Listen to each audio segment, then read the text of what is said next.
Welcome to Truman's Town Hall with your host, Matt Truman. Hello. This is Matt Truman. Thank you for watching this live broadcast tonight. We're on YouTube and X. Next week, I hope to be on Rumble. I got a few news stories. We're going to try to keep it between 15 minutes and 30 minutes, 15 to 30 minutes. So I got a couple news stories. So let me blast those out to you real quick. First up, as always, I'm going to play the Reese report. That's what it is. All right. So this is his latest report.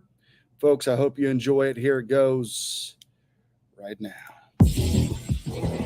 Titled, Evangelical Kindness Pushing the World into Armageddon. Israel has murdered an estimated 30,000 civilians, including thousands of children, and they rape their prisoners. The war in Gaza has one of the lowest ratios of combatants to non-combatants casualties in the history of urban warfare. Practically none. You want to know why? Because Israel got the civilians out of harm's way, something people said we could never do, but we did it. Like submissive zombies, the U.S. Congress stood and applauded the infamous war criminal, Netanyahu, after he bragged about being a humanitarian, and continued their compliance as he sold the U.S. war with Iran. Which country ultimately stands in the way of Iran's maniacal plans to impose radical Islam on the world? And the answer is clear. It's America. In Beirut, they killed 241 U.S. servicemen. In Africa, they bombed American embassies.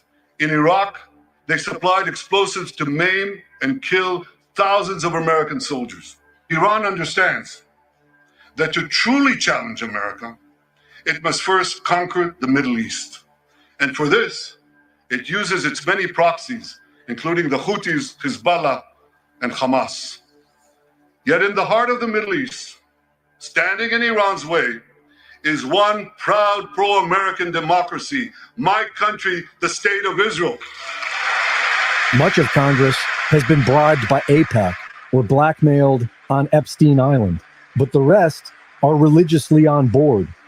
There have been two nations created to glorify God, Israel and the United States of America. I will bless both. I will honor both. I will do all I can to stand and defend them.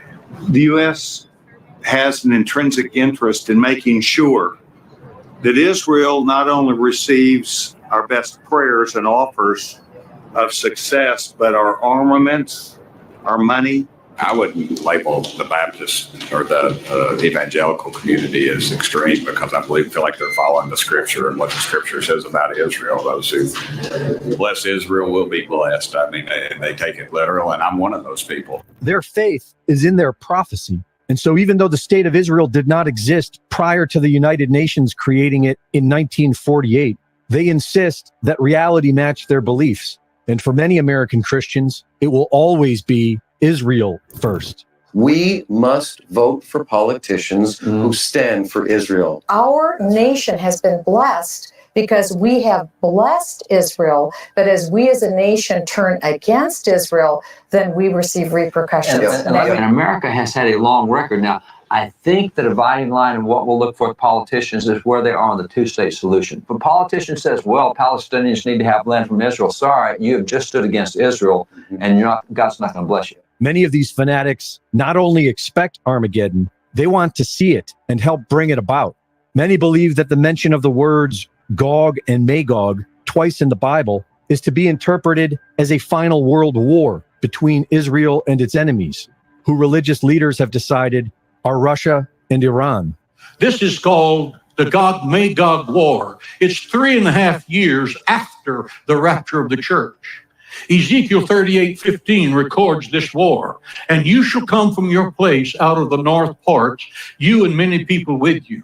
In other words, Russia is going to bring about 10 nations with them to come against Israel in the latter days. The latter days are right now. Ezekiel prophesied that the invading armies would come to Israel from the far north.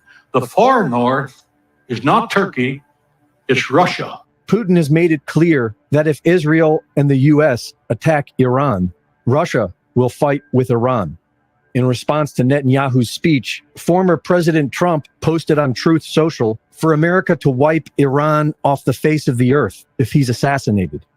Israel is committing the biggest genocide ever witnessed in real time. And while the majority of humanity is uniting against it, the U.S. government and its evangelical influence is making it all possible. Bible prophecy always begins and ends with Israel. The countdown to Armageddon has begun, and our only hope is that Jesus will return soon to take his children home. Though today's global powers make every attempt to establish binding agreements with other nations, God will have the final say. The end of the world is coming, and there's nothing we can do to stop it. Reporting for InfoWars, this is Greg Reese. All right, guys, that was Greg Reese from InfoWars. I just wanted to play that. I like playing the Reese report because I think he does some very in-depth reports. I don't always agree. I'm not going to say I always agree. October 7th was a tragic day for Israel. And I believe countries have a right to defend themselves. The United States, Israel, whatever country. If you're attacked, you have a right to defend yourself. I believe that wholeheartedly. Now, what we have is probably, I'm going to guess within the next 72 hours, Iran's going to launch a strike. I think it's going to be a coordinated strike with other nations. I believe Turkey has said that they would invade Israel as well. I mean, everything is going wild. That's the background you have behind me. I don't want war. I believe you have a right to defend yourself, but I don't want war. And I certainly don't want the United States funding all these proxy wars around the world. I'm tired of it. I think Americans are tired of it. Anyway, I'm going to stop bloviating and go ahead and show you some news stories here. So we're going to go back to this story. So back in April, Israel says Iran launched more than 300 drones and missiles, 99% of which were intercepted. So you remember that, right, folks? You remember that Israel was attacked by Iran back in April. So this came out, when did this story come out? April 14th, right? You can read the story. This is from the AP.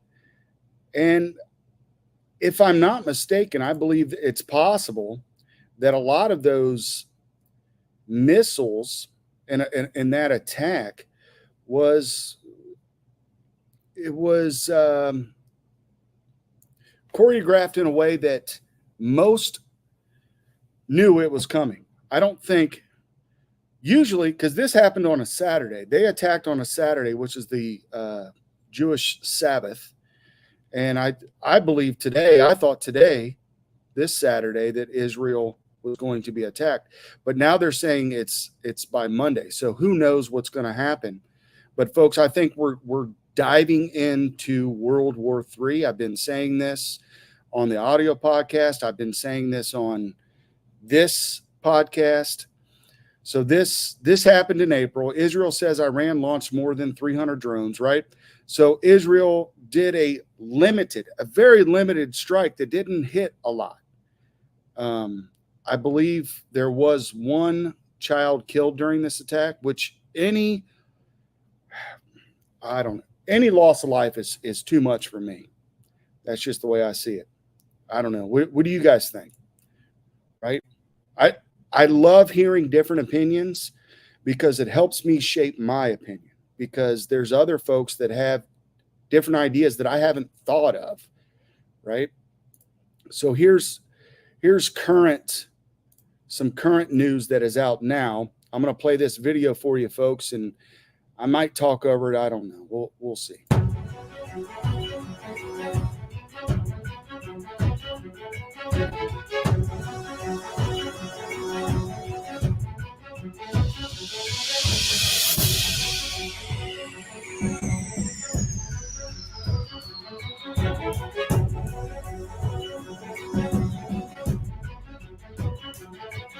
So this is going down a timeline of what happened. August 3rd claimed at least 4 attacks on northern Israel. So Hezbollah, we're looking at Hezbollah attacking Israel, Israel attacking Hezbollah, Israel attacking the Houthis, Israel assassinating the Hamas leader in Tehran, the capital of Iran. Right? I'm going to let this go a little more.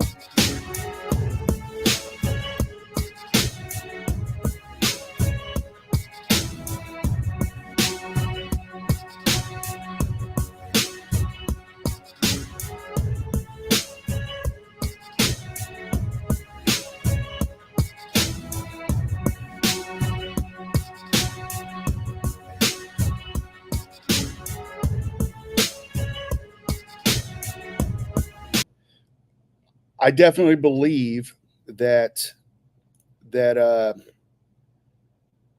Iran is going to be attacking within. I'm saying within the next 72 hours. So we're here.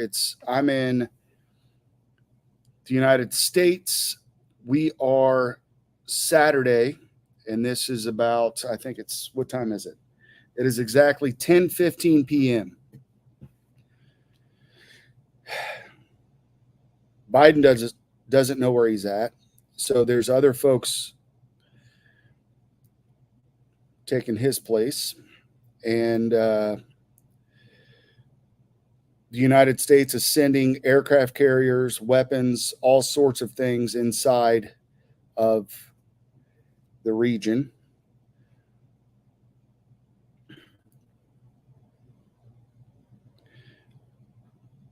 So I believe there's going to be a coordinated attack with Hezbollah, Syria.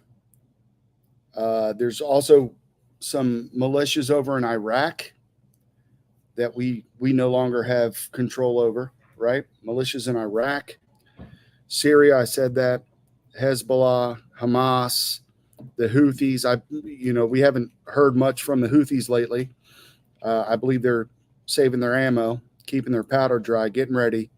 And it's going to be an all-out war, folks. It's going to be an all-out war. So be ready for that. If you live in the United States, be ready. Because things are going to get a little messy. That means stock up on food and water, things like that. Make sure you're prepared, because once World War III kicks off, folks, we're, a lot of things. China is looking to go into Taiwan. And when you have folks over here doing this, will that move up the timeline for China? I think it might. I think it might move up that timeline for China to go into Taiwan and take over Taiwan, which is bad news bears for all of us, because that's where all our semiconductors are made. Let's switch to other news. Let's switch over to Trump. We're going to try to keep this as short as possible. We got old DJT back here. We're going to talk about Kyle Riitenhouse here in a minute. There was something that blew up with him earlier. So I'm not supposed to play this video. I got kicked off of I got a video kicked off of YouTube because I played this video, or I played this guy, right? Name shall be. Real Clear Politics reports this morning that you were directly involved in denying additional security resources and personnel, including counter snipers, not just to this event, but over the last 2 years, that President Trump's team repeatedly asked for these additional resources, and you personally were involved in denying them. Is that true? Senator, as I stated earlier, that is not true. So you never denied any resources to former President Trump's team? No, not me. No, sir. And you weren't involved in it. Stop there. Oh my God. They now have high-level whistleblowers with the documents. They've got it. It's all here. Because this was 4 days ago when it was just in the news and the Secret Service agents had sent it out. Now he just committed massive perjury right there. Continue. No, not me. No, sir. And you weren't involved in any of that. You were never involved in the decision making. No, sir, I was not. Multiple requests were made by Trump's protective detail and by Trump's campaign team to the Secret Service for additional resources. I'm told that those were denied. And as I recall, the Secret Service spokesperson initially denied that such requests were made and denied. Why not tell the truth from the outset? What were they trying to do there? So, Senator, I don't think there was any intention to mislead. Seems like a pretty material fact, doesn't it? I saw that report. Go ahead, Senator. Will you commit to me that you will submit to us in writing what requests were made by whom and to whom and when they were denied? I will, sir. Okay. Secret Service put out an official statement from your spokesperson that says there's an untrue assertion that a member of the former president's team requested additional security resources and that those were rebuffed. This is absolutely false. In fact, we added protective resources and technology and capabilities as part of the increased campaign travel tempo. Was this tweet accurate? With respect to Butler, Pennsylvania, it is accurate, sir. So I'm reading from the Washington Post, July 20th, 2024. Secret Service said to have denied requests for more security at Trump events. The opening paragraph, top officials of the U.S. Secret Service repeatedly denied requests for additional resources and personnel sought by Donald Trump's security detail in the 2 years leading up to his attempted assassination, according to 4 people familiar with the requests. Is that right, that repeatedly the Trump detail asked for more resources and repeatedly Secret Service leadership turned that down? That is not accurate, Senator. That's a lie, period. And lying to Congress is a felony. A Secret Service whistleblower is telling Senator Hawley that that guy personally directed that Secret Service agents who do threat assessments at events be cut. The whistleblower says those agents should have been at Trump's Butler rally doing threat assessments, and they were cut by that Secret Service director, Ronald Rowe. Some of these Secret Service threat assessment agents had been warning about security problems for months leading up to the Butler rally, but were ignored. Why? If those agents were at the Butler rally, Crooks would have been in cuffs the second he was spotted with the rangefinder. Not only did Secret Service cut these special agents for Trump's Butler rally, the Secret Service hasn't even called the locals who were providing backup that day.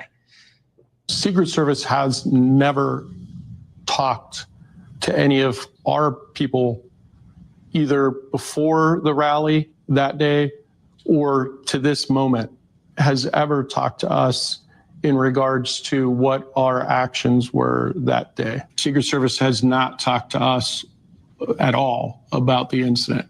You heard him say, I was not. All right. So I'm going to stop it right there. You can check that out. That was today's Alex Jones show. Now, the Saturday that Trump had that attempted assassination, I came on this broadcast early.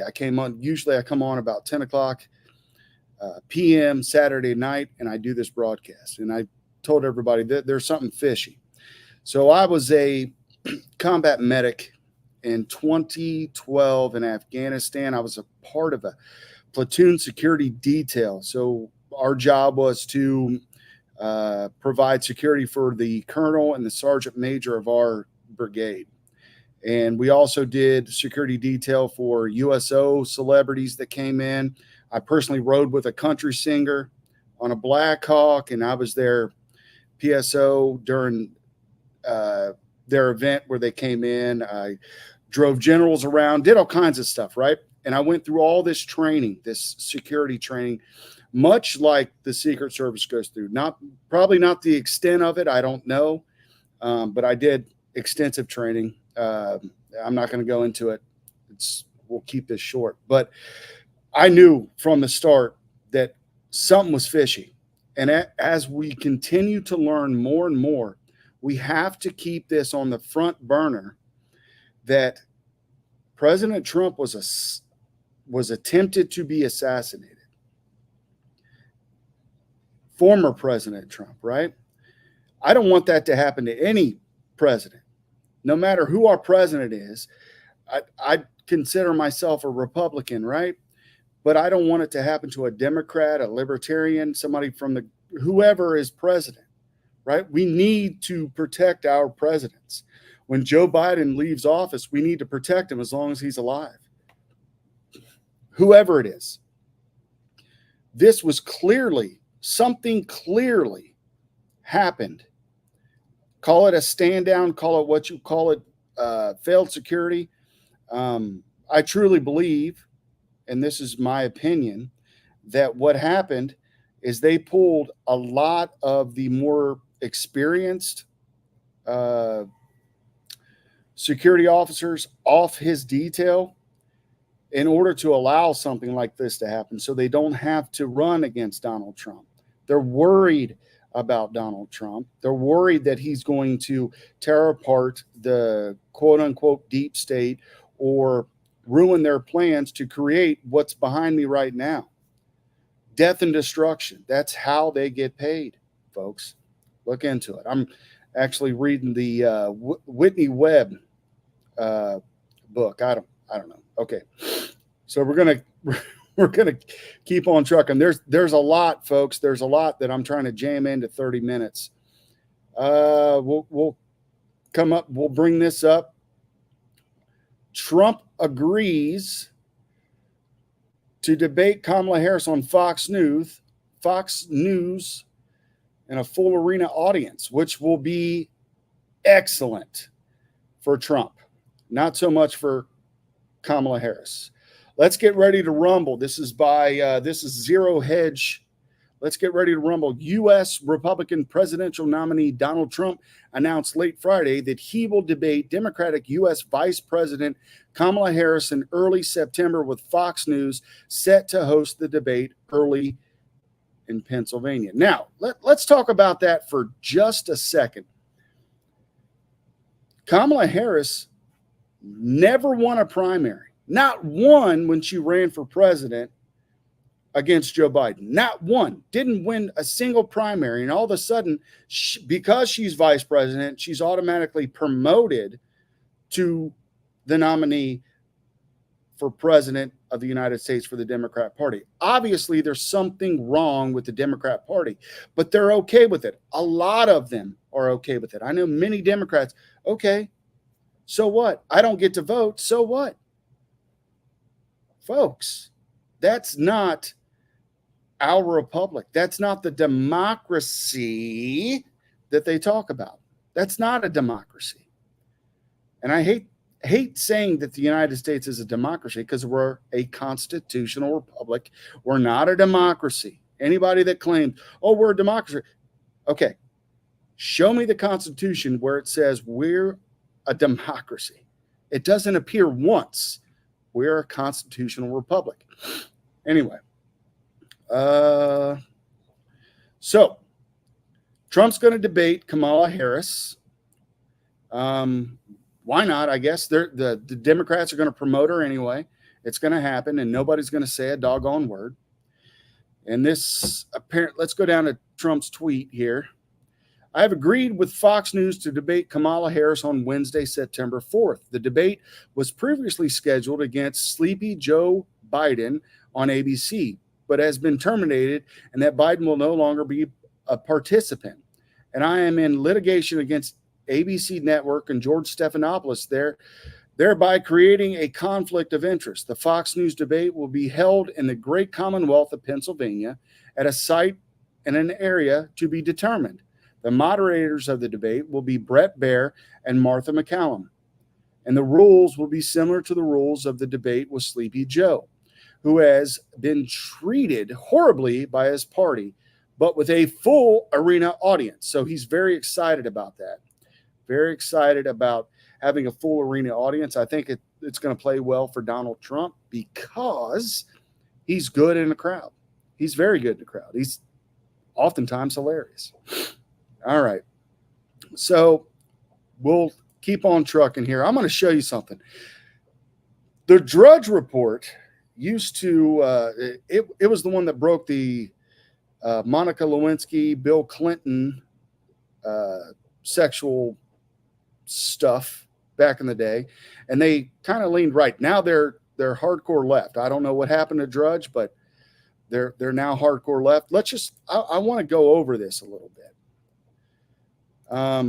This is her voice, this is the stuff they're putting out today. Her voice, running mate, final video leak. Is it Josh? Rattled Trump demands safe Fox debate. I guess Fox leans right, but I don't know. They tend to piss me off sometimes. Anyway, I don't watch Fox much anymore after Tucker left. JD Vance eyeliner goes, like, this is the stuff we're worried about. JD Vance is wearing eyeliner? Okay. Well, that's weird, but okay. Right? That's the new hashtag on X.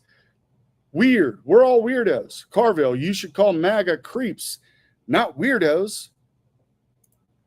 Strange. All right, let's keep on trucking. So there's just a lot of this stuff. Musk PAC using voter data to sway election. So that's another thing. They're going to go after Elon Musk. They tried to say he was going to pump in a bunch of money and do this and do that because he's allowing free speech. Folks, free speech. We are on the X platform right now. We're broadcasting. Probably most of you are watching on X. The X platform is great for free speech. The left, the right, the center, everybody gets a say. That's what free speech is about. That's what liberalism used to be about. Where is it at today? They want to silence you. I mean, the far left, they want to silence you. They rig elections, right? Look at Maduro over there in Argentina or Venezuela. I apologize. Sorry. The Argentina guy's pretty good.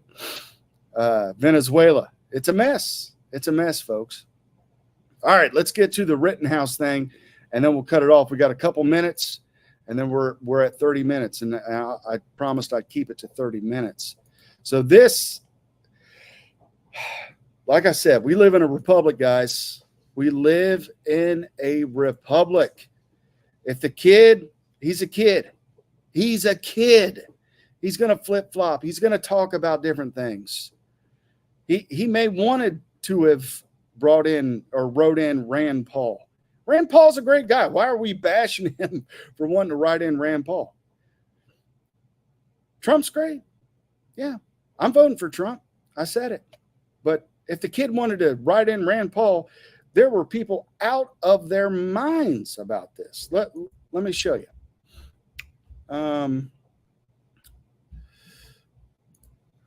So here's what he's.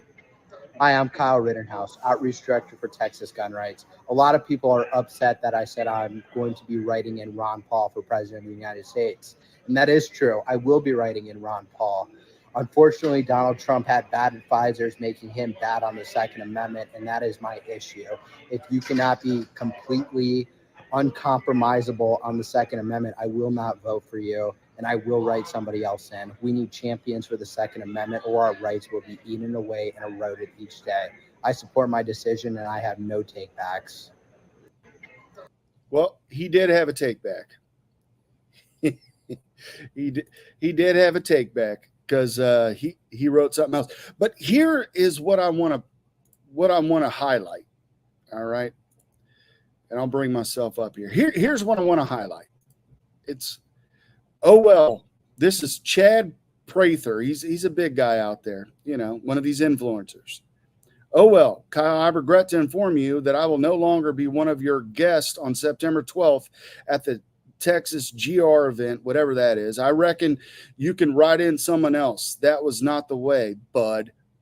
Right? I mean, did he reach out to him? Did he reach out to Kyle Rittenhouse and say, hey, dude, what are you thinking? What are you thinking? Right? I don't know if he did. And, and I like these guys, right? I like what Chad Prather has to say. I like Marjorie Taylor Greene. This is a parody, but it says, I blank hate rhino traders. Every one of them will be exposed. I don't know what else this is. Right? There's all these.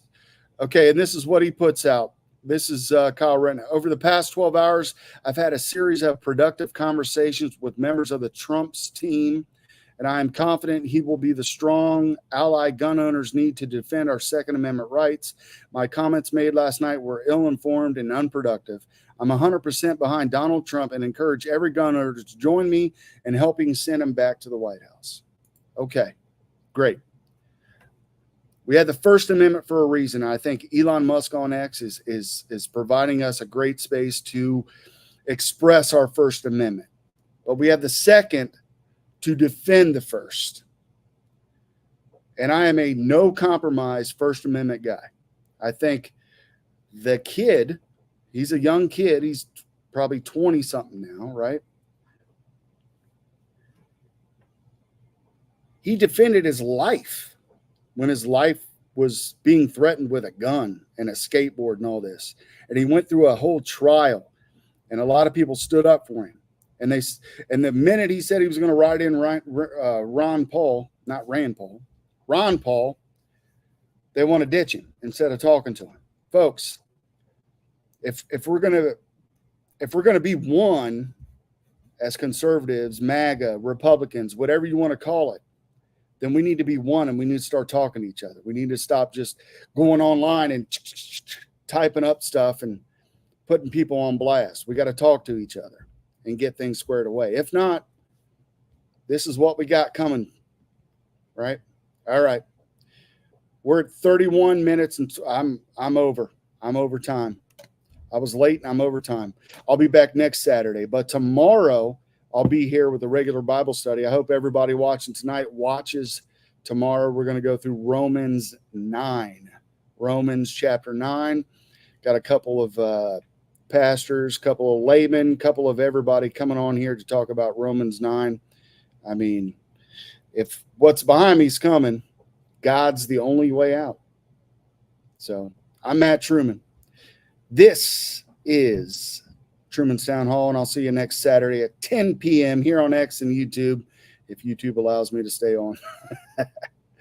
Hey, at least we got X. We'll see you then.